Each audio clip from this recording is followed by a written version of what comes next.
Broadcasting up from Frisco, Texas, home to Big 12 football media days. Pleased to be joined by the head football coach of the Kansas State Wildcats, Chris Klieman. Coach, wasn't that long ago when I talked to you and I said, man, Ireland's going to be here before you know it. Well, now it's Big 12 football media days. Now it feels like it's going to be here before you know it. Yeah, it's here. Once we get through today, we still have a few days as coaches. I'm going to try to get away for a little bit, and then I think it's July 22nd is our guys' report, and our first practice is the next day.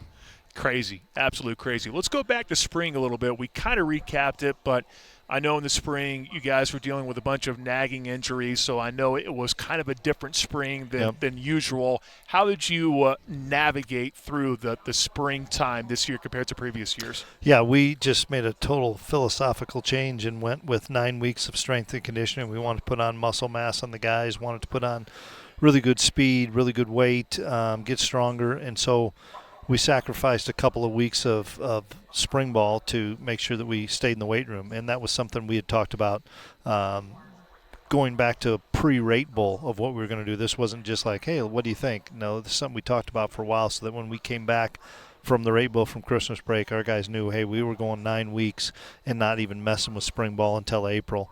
And then, we took it up to about the transfer portal period time and got 8 practices in. We have a veteran group of guys, and so we wanted to stay healthy as well. And we knew the roster limit was coming as well. And nobody could tell us what would happen if you lost a kid during spring ball. I mean, they still, it's just, does that mean you cut them? Do they go on injured reserve? Well, there's not an injured. You just there was no direction. So we kept guys healthy, and we focused on strength gain. Well, in week 0, you'll be going over to Ireland. You don't have to go through the entire process on how you're trying to plan for something like this, but you want to treat it like it's another game, but obviously it's a little bit different when you're making that type of travel. So how do you go about trying to attack going to Ireland to face a team like Iowa State in week 0? Yeah, it's going to be a challenge. It's going to be a challenge for both teams. It's just a matter of who can navigate it the best. We've talked to every school that's been over there, probably the same as Matt has. We've talked to almost every NFL team that's gone over there, just trying to see the best way how to lead up to that, how to get to that game, and then how to recover and continue on with the season, because it's not a bowl game, even though it seems like it's a bowl game environment when you're going over there, and it's the one game. It's an important game, but it's not make or break, and I think that's something that obviously we want to win. We expect to win. We know it's going to be a tough battle. We still got 11 football games after that, and so trying to navigate, even if you win, you still got 11 football games after that. So I mean, that's the thing that we're excited about the opportunity. And it's a great thing. There's no margin for error. You're not going to play young kids to see how they do, man. You got to get your guys out there that'll give you the best chance to be successful. Talked to you about Avery a couple of months ago. Of course, we're in Wichita, so everyone wants to know about Avery Johnson. Yep. Obviously looking sharp with the type of suit that he has for the day. Everyone loves it, and rightfully so. But I asked you about the difference for Avery Johnson this year, going from the underclassman to upperclassman. That's one thing. Going from actually being a full-time starter in year 1, now for year number 2, that obviously is another thing as well. In what ways has Avery improved going into the season compared to a season ago? Yeah, I think you hit on a few of them. He's an upperclassman. He's got 13 games under his belt as a starter now. He's got the same quarterback coach back-to-back years, which I think is something that people don't talk about enough. He's got a great rapport with Matt Wells. Matt's now going to call plays. I think that's going to be a better thing for Avery because he's sitting in the room with the guy that's calling it. He's going to grow in all areas. There's not one thing I would pick on to say, boy, he's got to be better at this or better than that.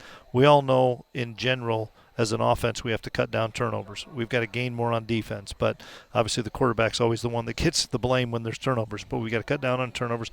I just know he's so much more experienced to when you get to the line of scrimmage, he's going to be able to do a lot more things. We're going to be able to give him more things on his plate when we get to the line of scrimmage. And then I guess, and he would probably tell you the same thing, in my time there and probably in his time, we've got a better group of surrounding cast around him from a skill player position than we've ever had. We're deeper at wide receiver. We've got a true number 1, number 1A, number 1B. We've always been really good at tight end, but this might be the best room we've had at tight end, playing a lot of guys.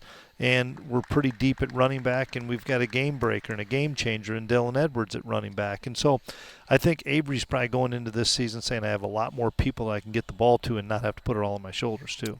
And maybe more comfortable too, just knowing the decisions to run and pass, having that. Because that's the thing about Avery. We all know about his legs, but there's a right time to do it and a wrong time to do it, obviously. Yeah, and I think those are all the things that he learned from experience. And there's nobody more critical on Avery than Avery. And he's watched every one of his plays. He's watched every one of his negative plays 10 times more than the positive ones to see how he can cut down on mistakes. And that's just the sign of maturity in a player of what can I do better as he's looking at it, as opposed to, well, that kid maybe ran the wrong route or I didn't like the play call. He's never a part of that. He's always, what can I do better, because those mistakes are on me, so to speak. And so he owns all that stuff. The thing that I love about Avery, he's very confident. I mean, you can see that confidence ooze off the kid, but he's also very humble. And that's a rare quality to have, to be as confident as somebody is, but to remain humble too. And that's credit to his parents. Yeah, no doubt about it. No DJ Giddens, but you brought up Dylan Edwards, another Wichita kid that everyone's excited about. Last year you saw the moments of just the type of guy he can be. One would imagine after having a year under his belt, he's only going to be more comfortable for this year. Yeah, he's going to be really comfortable. And what people saw in the Rate Bowl, they saw Dylan Edwards as we all know who Dylan Edwards is. Now, will that happen every game? Probably not, but it can. That's the thing that we love about it. It can, because he's an inside runner. He's an outside runner. He's pound for pound, he's one of the strongest guys on the team, and he loves working inside as well. I mean, we saw that running 60-some-yard touchdown going straight down the middle of the field. But I think what will make Dylan a lot better is having a lot of wide receivers around us too that can spread things out, keep the defense a little bit wider, so that opens things up for him too. Well, you brought up the tight end room being incredibly deep. How do you go about using the tight ends this year? You got a lot of ways to use them. We do, and we've got some really good ones. Garrett Oakley's the one that everybody knows about that has played a lot of football for us. Will Swanson is kind of a Swiss Army knife that does everything. Will Ancio down in Wichita area is one. Will's a great football player, and he's continuing to get better. All those guys have put on 10 or 15 pounds as well, and they're all productive. And so, and then we got Lincoln Cure coming in here that we're excited about. Braden Lofton's coming back. We got so many guys coming back that have played, that have been contributors, that we'll find ways to game plan around those guys as well. But it also gives us that opportunity. Somewhere along the line in the season, we're going to get nicked up at a position. Mm-hmm. Do you have enough depth, or can you flip it and change your personnel because you lost a wideout or something, or lost a couple of tight ends? We have that ability to do that. We've never had that ability in the past before to say, well, shoot, this is what we are, a 12-personnel team, and we're just down a tight end. We got to put the next guy in. He may not be ready. Well, now we can move to an 11-personnel, or we can play two tailbacks. We've got a lot more flexibility, and that's where Matt Wells comes in because of his prowess as an offensive coordinator. He's done this for so long. He knows how to get the playmakers the ball and on the field. What do you see from your offensive line? You're going to mix in a couple of guys in the transfer portal. Definitely a couple of big guys for sure. Everyone looking at the size, but you also have some returners as well. So how do you see that group going this year? Yeah, we probably are deeper there than we have been. There's not a Cooper Beebe there, but there's a kid named Sam Heck that's a center that is, I think, an all Big 12 center. I think he's one of the best in the league. And then we're going to rotate a lot of guys around. Taylor Poitier's here today, seventh-year guy that's played a ton for us. Andrew Leingang's playing a ton for us that can swing. Then we've got the transfers that you mentioned. George Fitzpatrick's probably the one that I would highlight because he's probably going to be penciled in at left tackle. He was all spring, 6'6", 310-pound, came from Ohio State, really good football player. Now it's those other guys that came in on top of the redshirt freshmen, redshirt sophomores that we're really excited about, that we've got to be able to mix and match those guys so we can maybe play 8 guys a game. On the defensive side of the ball, I think we've highlighted the front seven and the type of depth that you have there. The linebacking-wise, I feel like this is really a great group that could really go out there and be a leader. Austin Romaine had such an incredible year last year, and then you throw in some other guys that are going to be back here this year as well. So it seems like linebacking-wise, it's going to be the strength of the defense this year. Yeah, we're really deep at linebacker. I think the two, obviously Austin Romaine's a great player. Des Purnell, as we lose Austin Moore. Yeah. We have Rex Van Wy back. The two that we are getting back that missed last year, Asa Newsom's an outside linebacker, and Bo Palmer. Both kids have played a lot for us. Both started games for us. Both those kids had season-ending injuries middle of the season. That will be back healthy, full go, early August, somewhere in there. I think that's going to improve with our depth. We need to continue to have depth there, which, but you're right. You have Austin Romaine, who I think is one of the best in the country. And then you've got a defensive lineman. That's probably where our strongest position is. We have the most guys that can help us in play. And so we're excited about continuing to do what we've done, which is rotate defensive linemen. But in the same respect, I think the last 3 years we've had the defensive lineman of the year in our league, from our league and at our school. So it's still really good there. Our big issue that we've got to shore up is the secondary. We lost 2 NFL kids that got drafted. Keenan Garber, another one that's in a camp.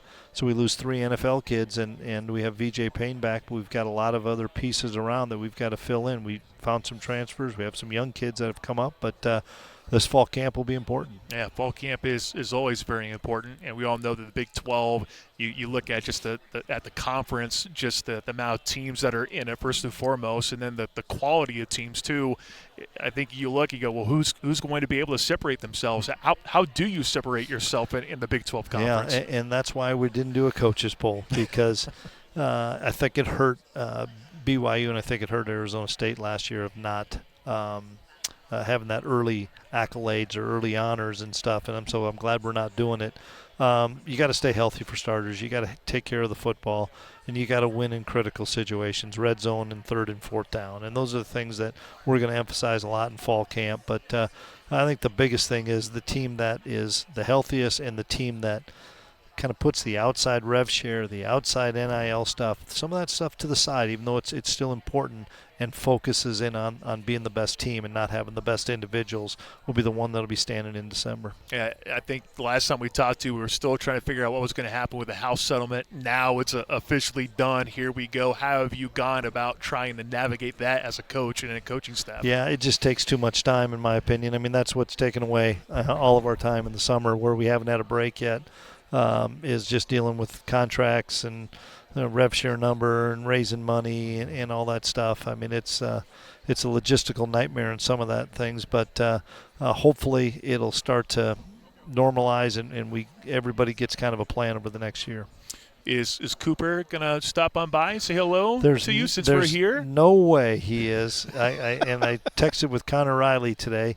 This is their short vacation period in July, and there isn't anybody from the NFL that's even around their facility. So I texted with Riles this morning.